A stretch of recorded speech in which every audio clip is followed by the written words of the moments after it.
அல்லாஹு தஆலா சொல்லுகிறான், வவஸ்ஸா பிஹா இப்ராஹீமு பனீஹி வ யாக்கூப். இப்ராஹீமும் அலைஹிஸ்ஸலாம், யாக்கூப் அலைஹிஸ்ஸலாம் அவர்களும் தன்னுடைய சந்ததிகளுக்கு வசியத் செய்தார்கள். இன்னல்லாஹ் அஸ்தஃபா லக்குமுத்தீன், நிச்சயமாக அல்லாஹ் இந்த மார்க்கத்தை உங்களுக்கு தேர்ந்தெடுத்துள்ளான். வலா தமூதுன்ன இல்லா வ அன்தும் முஸ்லிமூன், நீங்கள் முஸ்லீம்களாக அன்றி மரணிக்க வேண்டாம் என்று அல்லாஹு தஆலா இந்த வசனத்திலே சொல்லி காட்டுகிறார். இப்ராஹிம் அலைஹிஸ்ஸலாம் அவர்களை அல்லாஹு தஆலா மூமின்களாகிய நமக்கு முன்மாதிரி என்று குர்ஆனிலே சொல்கிறார். அவரை பின்பற்றச் சொல்லி அல்லாஹு தஆலா சொல்கிறார். அவர்கள் தன்னுடைய பிள்ளைகளுக்கு செய்த வசியத், இன்னல்லாஹ் அஸ்தஃபா லக்குமுத்தீன், இந்த மார்க்கத்தை அல்லாஹ் உங்களுக்கு பொருந்தி கொண்டு விட்டார், தேர்ந்தெடுத்திருக்கிறார். அன்புள்ள சகோதரர்களே, அத்தீன் என்று அல்லாஹு தஆலா இங்கே குறிப்பிடுகிற மார்க்கம் இஸ்லாமிய மார்க்கமாகும். இஸ்லாம் மார்க்கம் என்பது நபிகள் நாயகம் ஸல்லல்லாஹு அலைஹி வஸல்லம் அவர்களுக்கு மட்டும் குறிப்பாக கொடுக்கப்பட்ட மார்க்கம் கிடையாது. பொதுவாக இந்த உலகத்தில் வந்த எல்லா நபிமார்களும் அவர்களுடைய சமுதாயங்களுக்கு போதித்த மார்க்கம் இஸ்லாம் தான். இப்போ இஸ்லாம் என்பது ஒரு பொது மார்க்கமாகும். அல் குர்ஆனில் வேறு சில இடங்களிலே அல்லாஹ் சொல்லும்போது, இன்ன தீன இந்தல்லாஹில் இஸ்லாம், நிச்சயமாக அல்லாஹ்விடத்தில் மார்க்கம் என்றால் அது இஸ்லாம் தான் என்று சொல்கிறார். அதே போல வரதீது லக்குமுல் இஸ்லாம் தீனா, இஸ்லாத்தை உங்களுக்கு மார்க்கமாக நான் பொருந்தி கொண்டேன் என்று சொல்லி காட்டுகிறார். வமை யப்தகி கைரல் இஸ்லாமி தீனன் ஃபலன் யுக்பல மின், இஸ்லாம் அல்லாத ஒரு மார்க்கத்தை ஒருவர் தேர்ந்தெடுப்பாராக இருந்தால் அவரிடமிருந்து அது ஏற்றுக்கொள்ளப்படவே மாட்டாது.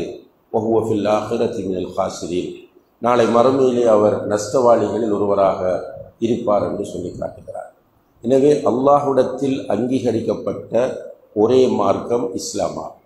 இஸ்லாம் அல்லாத மார்க்கங்களை சிலர் வாதிட்டு கொண்டிருக்கிறார்கள். குறிப்பாக இப்ராஹிம் அலைஹிஸ்ஸலாம் அவர்களை ஏற்றுக்கொள்ளக்கூடியவர்கள், இப்ராஹிம் அலைஹிஸ்ஸலாம் அவர்கள் யஹூதியாக இருந்தார், நஸ்ரானியாக இருந்தார் என்றெல்லாம் சொல்லுகிறார்கள். அல்லாஹ் அதற்கு மறுப்பு சொல்லுகிறான், மா கான இப்ராஹீம் யஹூதியன் வலா நஸ்ரானியன், இப்ராஹீம் யஹூதியாகவோ நஸ்ரானியாகவோ இருக்கவில்லை, வலாக்கின் கான ஹனீஃபன் முஸ்லிமன், அவர் ஹனீஃபாகவும் முஸ்லிமாகவும் இருந்தார். இந்த ஹனீஃப் இந்த சொல் நாம் அடிக்கடி அத்தஹியாத்திலெல்லாம் வஜ்ரத்திலெல்லாம் ஓதக்கூடிய சொல்லாகும். இந்த ஹனீஃப் என்ற சொல்லுக்குரிய அர்த்தம் ஷிர்க்கிலிருந்து விடுபட்டு தௌஹீதில் ஒரு மனிதன் இருப்பதை குறிக்கும். பாத்திலிருந்து விடுபட்டு சத்தியத்தில் ஒரு மனிதன் இருப்பதைத்தான் ஹனீஃப் என்கிற சொல் குறிக்கும். இப்போ இப்ராஹிம் அலைஹிஸ்ஸலாம் அவர்கள் ஷிர்க் இல்லாத, பாத்தில் இல்லாத ஒரு முஸ்லிமாக இருந்தார்கள் என்று அல்லாஹு தஆலா அல் குர்ஆனிலே அவர்களை பற்றி அறிமுகப்படுத்துகிறார். வஸ்ஸா பிஹா, அதை இப்ராஹிம் வசியத் செய்தார் என்றால் இன்னி அஸ்லம்து லிரப்பில் ஆலமீன் என்று அதற்கு முன்னால் உள்ள வசனத்தில் அவர்கள் சொல்லி காட்டுகிறார்கள். சர்வ உலகங்களின் இரட்சகனான அல்லாஹுக்கு கட்டுப்பட்டு முஸ்லிமாக நான் மாறிவிட்டேன். அதுதான் அவர் தன்னுடைய சந்ததிகளுக்கு செய்கிற வசியத்தாகும். எனவே அன்புள்ள சகோதரர்களே, நாம் முஸ்லிமாக வாழ வேண்டும். இதில் பிரதானமாக அல்லாஹு தஆலா நமக்கு தந்திருக்கிற மிகப்பெரிய ஒரு நிஅமத் இந்த இஸ்லாம் என்பதை நம்ம ரியலைஸ் பண்ண வேண்டும், புரிய வேண்டும். நிறைய பேர் அப்படி புரியல, ஏதோ தற்செயலாக நாம் முஸ்லிம்களாக இருக்கிறோம் என்பது போல தான் நினைத்து கொண்டிருக்கிறோம். ஒன்றினுடைய பெருமதி புரிந்தால்தான் அதனுடைய முக்கியத்துவம் நமக்கு புரியும். இப்போ இஸ்லாம் அல்லாஹ் தந்திருக்கிற மிக பெருமதியான ஒரு நிஅமத்தாகும். அல் யௌம அக்மல்து லக்கும் தீனக்கும் வ அத்மம்து அலைக்கும் நிஅமதி, என்னுடைய நிஅமத்தை உங்களுக்கு நான் பூரணப்படுத்தி விட்டேன். இங்கே நிஅமதி என்று அல்லாஹ் சொல்வது மார்க்கத்தை. அல்லாஹ் தந்த பெரிய ஒரு நிஅமத் இந்த இஸ்லாம் நமக்கு. மேலே அன்புள்ள சகோதரர்களை, இந்த உலகத்தில் நம்ம வாழுகிறோம், பிறக்கிறோம், வளர்ந்து வருகிறோம், ஸ்கூல், காலேஜ், யூனிவர்சிட்டி என்று படிக்கிறோம், சம்பாதிக்கிறோம், நிறைய பணம் தேடுகிறோம், பதவிகள் கிடைக்கின்றன, சொத்துக்களை சேர்க்கிறோம். வயதும் போய்கொண்டிருக்கிறது. நிறைய சொத்து கிடைத்து விட்டது, நிறைய படிப்பு வந்து விட்டது, நிறைய செல்வாக்கு இருக்கிறது, நிறைய அதிகாரம் இருக்கிறது. அடுத்தது என்ன? நிறைய பேர் இன்றைக்கு சூசைட் பண்ணுகிறார். பெரும் பெரும் கோடீஸ்வரர்கள் சூசைட் பண்ணுகிறார், தற்கொலை. ஏனென்றால் அவர்களுக்கு லைஃப் என்றால், வாழ்க்கை என்றால் என்னென்று புரியவே இல்லை. போதை, எவ்வளோ காலத்துக்கு போதையில் இருக்கிறது. விபச்சாரம், எவ்வளோ காலத்துக்கு விபச்சாரத்தில் இருக்கிறது. இந்த உலகத்தில் உண்மையிலேயே எதுவும் நிரந்தரமான ஒன்று இல்லை.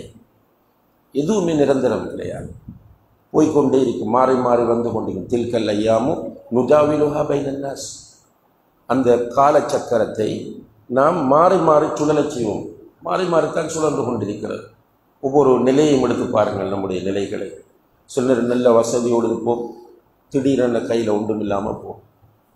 சில நேரம் ஒரு ஏழ்மையான குடும்பத்தில் பிறந்திருப்போம், நம்மெல்லாம் ஒரு வசதி உள்ளவர்களாக மாறுவோமா என்று நினைக்கிற போது வசதியை தருகிறான் அல்லாஹ் தஆலா. சில நேரங்களில் சில பொறுப்புகள் நம்ம எதிர்பார்க்காமலேயே வந்துவிடும், திடீரென அந்த பொறுப்பு போய்விடுகிறது. குழந்தை கிடைக்காது என்று டாக்டர் சொல்லிக் கொண்டிருப்பார், ஆனால் அல்ஹம்துலில்லாஹ் திடீரென குழந்தை கிடைக்கிறது. வளர்ந்து கொண்டு வருகிற போது குழந்தை மௌத்தாகி விடுகிறது. சில நேரங்களில் 50-60 வயதுக்கு பிறகு சான்ஸே இல்லை குழந்தைக்கு என்று சொல்லிட்டு இப்போ குழந்தை கிடைக்கும். உலகம் மாறி மாறித்தான் சுழன்று கொண்டிருக்கிறது.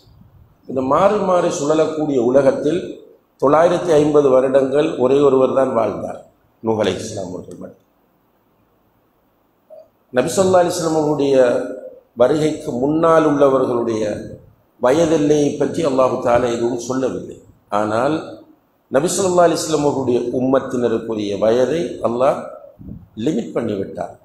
அமாரு உம்மதி மா பைன 60 வ 70. என்னுடைய உம்மத்தின் வயது 60க்கும் 70க்கும் இடைப்பட்டது. மேக்சிமம் இவ்வளவுதான்.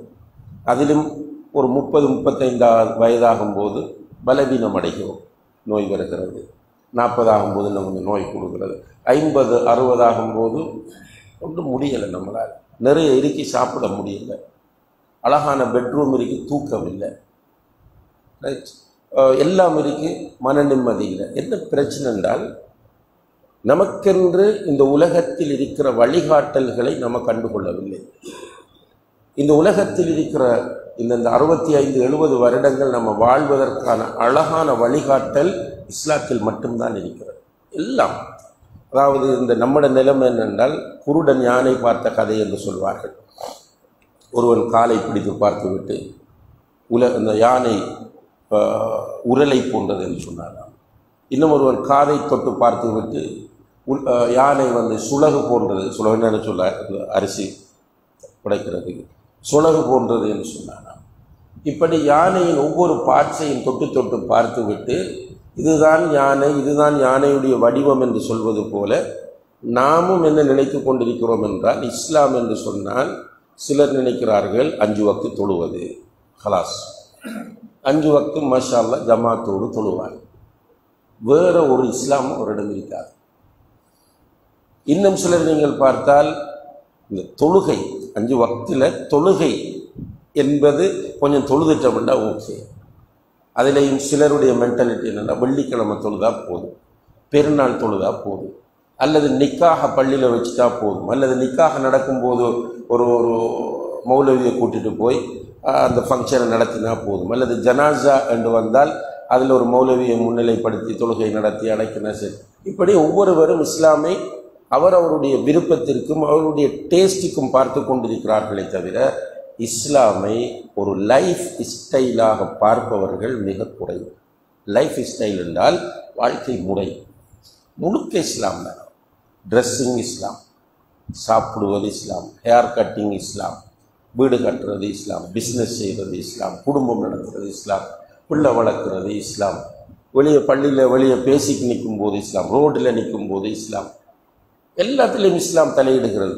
இப்போ இஸ்லாம் வழிகாட்டாத எந்த ஒரு பகுதியுமே கிடையாது.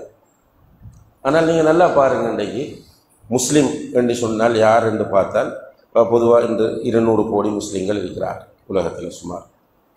அதில் நம்ம பார்க்குற முஸ்லீம்கள் யார்? தொழுகையாளிகள். இந்த தொழுகையாளி முஸ்லீம்களுடைய நிலைமைகளை பார்த்தீங்கன்றால், நிறையவே சோதனையான நிலை தான். பிஸ்னஸில் ஏமாற்று, தொழுகையாளி பிஸ்னஸில் ஒரு முன்மாதிரி. பிஸ்னஸ் என்பது ஒரு ஒரு வாழ்க்கையில் ஒரு போராட்டம். என்ன போராட்டம்? எல்லாம் சோதிக்கிறான். முஸ்லீமாக வாழுகிறாயா இல்லையா என்று சோதிக்கிறான். இல்லைன்னா அல்லாஹுக்கு முடியாத எல்லாருக்கும் பணத்தை கொண்டு அங்கே கொட்டிட்டு போகிறது. அல்லாஹ் கதீர், காதிர், முக்ததிர், அவருடைய பேர்கள். அல்லாஹ் எல்லாவற்றுக்கும் ஆற்றல். குர்ஆனில் அன்புள்ள சகோதரர்களே 30க்கும் மேற்பட்ட இடங்களில் சொல்கிறான் அலா குல்லி ஷைஇன் கதீர், எல்லாவற்றுக்கும் ஆற்றல் உள்ளவர். ஒன்று நடக்க வேண்டும் என்று தீர்மானித்து விட்டால் குன், இவ்வளவு ஃபயகூன், ஆகு என்று சொன்னால் ஆகி. அல்லாஹ்வுக்கு என்னையும் உங்களையும் பணக்காரனாக்க இயலாதா? உலகத்தில் உள்ள எல்லோருக்கும் பணத்தை கொட்ட முடியுமா? முடியாது. அல்லாஹ்வுக்கு முடியும். ஆனால் அல்லாஹு தஆலா சிலருக்கு கொடுக்கிறான், சிலருக்கு கொடுக்காமல் விடுகிறான், சிலருக்கு லிமிட் பண்ணி கொடுக்கிறான். என்னென்ன எல்லாமே சோதிக்கிறான். நீ இந்த இடத்தில் முஸ்லீமாக வாழுகிறாயா? ஒருவர் திருமணம் முடிக்கிறார், மாஷா அல்லாஹ், அடுத்த வருடமே குழந்தை கிடைக்கிறது. இன்னும் ஒருவர் திருமணம் முடித்து 10 வருடம் 15 வருடம் போகிறது, குழந்தை இல்லை. நீ இந்த இடத்தில் முஸ்லீமாக இருக்கிறாயா இல்லையா? அந்த சோதனை என்ற சோதனை என்ற வார்த்தையின் அர்த்தமே அதுதான். வல நபுலுவன்னக்கும், உங்களை நிச்சயமாக நாம் சோதிப்போம் என்றால் அதனுடைய அர்த்தம் நீங்கள் முஸ்லீமாக வாழுகிறீர்களா இல்லையான்னு சோதிக்கும். அதுக்காகத்தான் லிமிட் பண்ணியிருக்கிறார். ஏஜ் 60 70 வருடம், ஒரு 200 வருடங்கள் வாழக்கூடிய வாய்ப்பு அல்லாஹ் வச்சிருந்தா ஒரு நல்லவனை காண முடியாது இந்த உலகத்தில். எல்லாம் மென்டலாக இருப்பான். இந்த சோதனைகளை எதிர்கொள்ள தெரியாது. சோதிப்பது நீ முஸ்லீமாக இருக்கிற ஒரு முஸ்லீம் என்ன செய்வார்? சோதனை வந்தால் நிலை குலைந்து, விரக்தி அடைந்து, ஸ்ட்ரெஸ் ஆகி, டிப்ரெஷன் ஆகி, ஒரு டாக்டர்கிட்ட போய், ஒரு சைக்காலஜிஸ்ட்கிட்ட போய் இப்படி அலைவார் ஒரு முஸ்லீம். இதா அசாபத் முசீபத்துன் காலு இன்னா லில்லாஹி வ இன்னா இலைஹி ராஜிஊன். ஒரு சோதனை வந்துட்டால் ஆட்டோமேட்டிக்காக அவரிடமிருந்து வரும் இன்னா லில்லாஹி வ இன்னா இலைஹி ராஜிஊன். இது இயல்பாக வரும். அந்த கஷ்டப்பட்டு வரத்தில் அந்த ஒருவர் தான் முஸ்லீமாக வாழ வேண்டும் என்று முடிவெடுத்தான். இப்போ நிறைய நம்ம ஆர்டிஃபிஷியல் தானே, கஷ்டப்பட்டு சொல்லி பார்க்குறோம், வருவதில்லை. இன்னா லில்லாஹி வ இன்னா இலைஹி ராஜிஊன். அதே போல் ரசூலுல்லாஹி அலைஹி வஸல்லம் அவர்கள் சொன்னார்கள், ஏதாவது ஒன்று உனக்கு நடந்து விட்டால் வஇன் அஸாபக ஷைஉன், உனக்கு ஏதாவது முசீபத்து நடந்தால் ஃபலா தகுல் லவ் அன்னி ஃபஅல்து கதா லகான கதா வ கதா, நான் இப்படி பண்ணிட்டேனே, அப்படி பண்ணியிருக்கலாமே, இப்படி பண்ணியிருந்தா நான் அதில் மாட்டாமல் விட்டுருப்பேன், இப்படி நீ புலம்பாத. நீ என்ன சொல்லு?